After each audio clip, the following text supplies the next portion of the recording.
Okay there, hi. Hiya. Hi, welcome to LightSpeed English. Thank you very much for doing this interview with us. Could I ask your name, please? My name's Graham. Graham. Hiya, Graham. Graham, so what job do you do these days, Graham? I teach English. Okay, and what kind of people do you teach English to? All sorts of people. Usually they're people who've moved to England from another part of the world. Right. Europe or further afield, from Asia and Africa as well. Okay. And they want to learn English. Okay, so do you teach people who already have some English or they have none at all? All sorts. So some of the people I teach, they don't speak any English, and in the country where they live, they may not have gone to school. They can't even write their own language. So, right, okay. But other people can speak English quite well. Okay, and how do you find that as a challenge, teaching people who actually don't have any English or any education? It's very difficult. When you try to explain what a word means, but you can't use words because nobody understands the words, it gets very difficult, and you have to be an actor, you have to draw pictures, you have to do other things. Absolutely, yeah.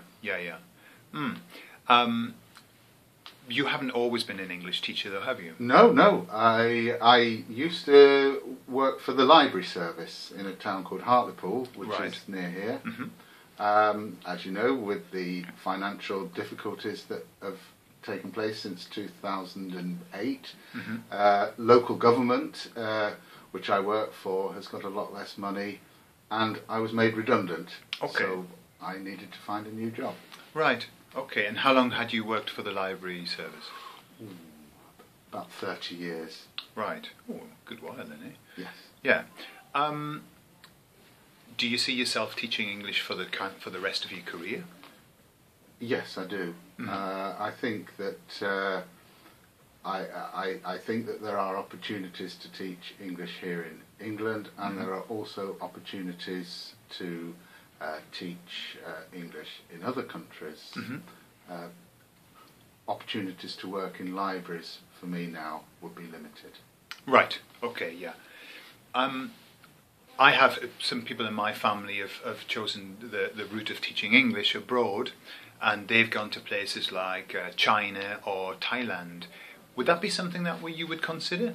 I'm very interested in Europe, and so I would quite like to work in other parts of Europe. People have suggested Poland or the Czech Republic. That would be interesting.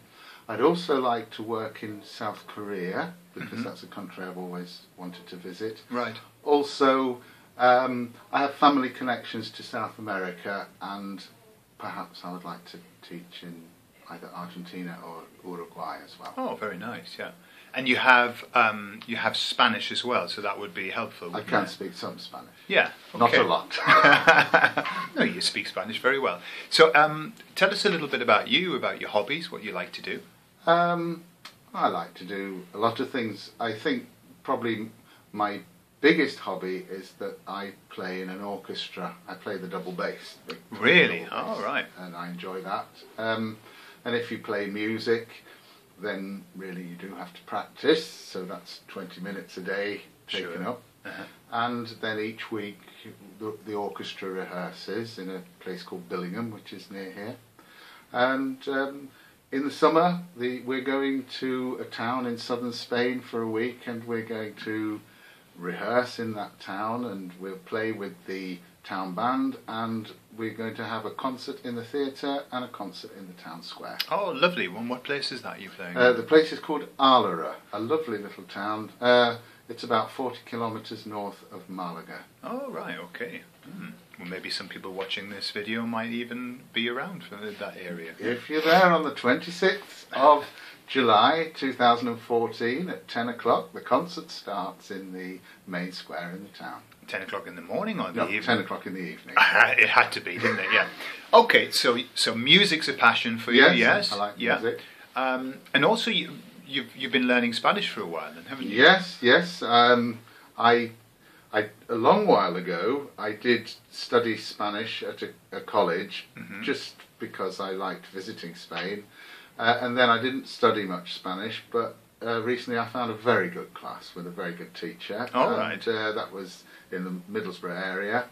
And that's been an opportunity to study again and learn Spanish. And I also, through that class, have a contact using Skype where I speak each week with a Spanish lady who lives in La Coruña in northern Spain. Okay then, excellent. And what about family? What family have you got? Well, I'm married to my wife Barbara. We have 3 children. They're all grown up. In fact, my daughter is up visiting us at the moment. She lives in London, and we have a son who lives in Brussels, just near Brussels in Belgium. And they have 3 children, so we have 3 grandchildren. Right, I've got an interesting question for you, Graham. In one of our previous podcasts, we talked about the tendency in the UK of families to move off and live in other places. Yes. Yeah, it sounds like that's what happened with your family. I myself grew up just in North London, but I live here in the northeast of England. My wife was born near Manchester. She grew up near Manchester. Again, she obviously lives here. We have one son who lives in this area, but a daughter who moved to London and a son who moved to Belgium. Tell me, in your opinion, what is it that makes us move so much in the UK? Is it work or just... In my case, it was work. Yeah. Right. I think, and in my son's case, it was definitely work. Yeah. I think for my daughter, she didn't feel that there were opportunities for the work that she does in design in the northeast of England, and she thought it was easier to get work in London. Right. Okay. So principally work, to follow the work. I think so. Yeah. Yeah. Okay. What do you for those people who are thinking about perhaps coming to the UK? Yes. Yeah. And particularly, lots of people are very focused on coming to the UK or to a British-speaking country to learn the language. Yeah. Yeah. What advice would you give somebody who is coming here? What would you recommend, or perhaps to the UK, where should they come to? Well, that's quite difficult, because if you want work, really, you have to go to London and the South East. I think that's the area where the economy at the moment is most active. Right. But that's also very crowded, very expensive. You would have to be prepared for that. In other parts of Britain, for example in the northeast, if you haven't got a particular skill, I think it's quite difficult to find work. Right. It's great if you just come to learn the language, and you could possibly get a job in a restaurant or a bar. I know in Newcastle a lot of Spanish people, for example, come to study English in Newcastle, and there is a Spanish restaurant which some of them work in. You can get that sort of work, but more than that, difficult, I think. Yeah. And if you were going to come to England to learn English, and you wanted to hear the best accent, where would you go to in England? Very difficult.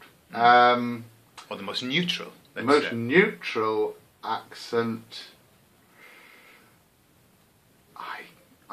I think everywhere has its own accent, and it's very difficult to say. But I think if you went, for example, to the southwest, you could find that difficult.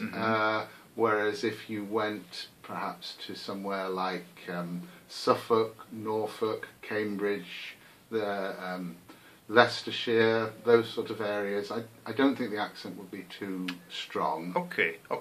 Where would you recommend somebody not to come if they wanted to learn the language? For example, in Spain, I always say to my students, perhaps don't go to Murcia, because it's a very strong accent there. Yeah. Where would you say don't come to in the UK? Well, I think I would say that there is a strong accent in Birmingham. There is a strong accent in Scotland, Glasgow particularly. In some parts of Newcastle and Tyneside, there's a strong accent. Sure. But really, you just have to learn all the different ways that people speak. Okay, well that's excellent. That's been very informative, Graham. Thank you very much. I've enjoyed it. Thank you. All right, see you again. Okay. Bye-bye. Bye-bye.